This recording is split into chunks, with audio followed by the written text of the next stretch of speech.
2024 সালে এসেও আমাদের দেশে নারীর অবস্থান এখন কোথায়? শ্বশুরবাড়িতে খুন হয় ৩ সন্তানের জননী তানিশা। গত ৭ই আগস্ট ৩ সন্তানসহ নিজ ঘরে লাশ পাওয়া যায় তানিশার। বাসায় ওই মুহূর্তে কাউকেই খুঁজে পাওয়া যায়নি। শ্বশুরবাড়ির দাবি আত্মহত্যা আর মার বাড়ির দাবি খুন। ২৪ বছর তানিশার ৩টি মেয়ে, ২টি যমজ, বয়স ৫ আর একটি ছোট, বয়স মাত্র ৮ মাস। তানিশার পরিবারের দাবি আত্মহত্যার কোনো কারণ নেই, কারণ তানিশার সংসার এবং ৩ মেয়ের দায়িত্ব ছিল, পাশাপাশি স্বামীর প্রতি ছিল ভালোবাসা। তানিশার স্বামী জুয়া খেলায় প্রতিনিয়ত টাকা নষ্ট করায় প্রায় তানিশা তার স্বামীকে বাধা দিত। এমনকি বাধা দেওয়ায় তানিশার ওপরে শারীরিক বা মানসিক অত্যাচারও করা হতো। তার ভাইয়ের কাছ থেকে প্রায় সময়ে টাকা আনার জন্য চাপ প্রয়োগ করত স্বামী। পূর্বেও তার স্বামীর অত্যাচারের চিহ্ন পাওয়া গিয়েছে তার শরীরে, এবং ৩ মেয়ে সন্তান হওয়ার প্রতি তথাকথিত ক্ষোভ ও পারিবারিক সম্পত্তিতে অধিকার চাওয়ায় শাশুড়ি এবং ননদের দ্বারাও নানানভাবে অত্যাচারের শিকার হয়েছে তানিশা। টাকা দেওয়ার মাধ্যমে নানানভাবে এর আগে তানিশার ভাই তাকে বিভিন্ন অত্যাচার থেকে রক্ষা করেছে, এবং বারবার তার ভাই তাকে স্বামীর সংসার ছেড়ে বাপের বাড়ি চলে আসার পরামর্শ দেন তার ভাই।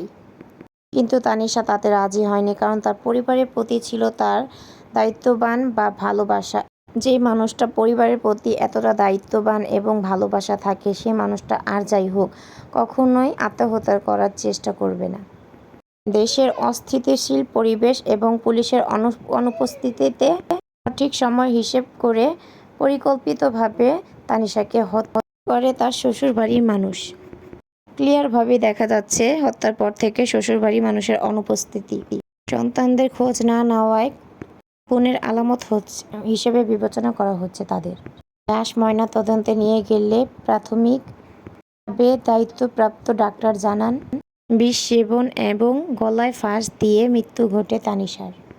এছাড়াও লাশের গায়ে মারের আঘাত এবং তীর চিহ্ন, লাশের গলায় নখের চিহ্ন, এমনকি একটা আঙুল ভাঙা অবস্থাতেও পাওয়া যায়। তা একটি খুন হিসেবে বিবেচনা করা যায়। এমনকি শ্বশুরবাড়ির দাবি অনুযায়ী লাশ ঝুলন্ত অবস্থায় পাওয়া যায় বলে এখনও কোনো প্রমাণ পাওয়া যায়নি। মিলিয়ে দেশের পরিস্থিতি এবং পুলিশের অনুপস্থিতিতে এটি একটা পরিকল্পিত বিবেচিত হত্যাকাণ্ড। ফাঁস দেওয়া লাশের গায়ে নানান চিহ্ন এবং পরিবারের শ্বশুরবাড়ির মানুষের অনুপস্থিতিতে স্পষ্টভাবে বোঝা যায় এটি একটি হত্যাকাণ্ড। আর কত অন্যায়, অত্যাচার এবং নিপীড়নের শিকার হবে আমাদের মা, বোন এবং মেয়ে সন্তানেরা। আমরা সবসময় সত্যের পথে আছি এবং সত্যের পথেই থাকব।